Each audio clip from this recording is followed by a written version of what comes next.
ഇന്ന് വീടും കുടുംബവുമൊക്കെ റെസ്റ്റ് ഹൗസുകളും ലോഡ്ജുകളുമായി മാറിയിരിക്കുന്നു. വൈകുന്നേരത്തോടെ വീട്ടിലെത്തുന്ന ഓരോരുത്തരും അവരവർക്ക് വേണ്ടുന്ന ഭക്ഷണം മൊബൈൽ ഫോണിലൂടെ ഓർഡർ ചെയ്യുന്നു. അല്പസമയത്തിനകം എത്തുന്ന ഭക്ഷണം വെട്ടി വിഴുങ്ങുകയോ തോണ്ടി തിന്നുകയോ ഒക്കെ ചെയ്ത് വായ പോലും കഴുകാതെ മൊബൈൽ ഫോണെടുത്തൊരു ഹായ് പറഞ്ഞ് വാട്സപ്പ്, ഫേസ്ബുക്ക്, യൂട്യൂബ് തുടങ്ങിയ കുടുംബങ്ങളിലേക്ക് കയറുകയാണ്. തൻ്റെ ഉള്ളം കയ്യിൽ ഇത്രയും വിശാലമായൊരു ലോകം കിട്ടുമെന്ന് നമ്മൾ ആരും സ്വപ്നത്തിൽ പോലും വിചാരിച്ചിട്ടുണ്ടായിരുന്നില്ല.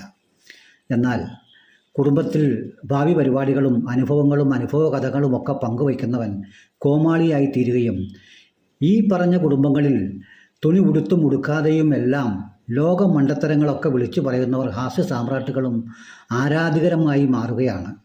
എന്ത് വ്യത്യാസമാണല്ലേ ലോകം!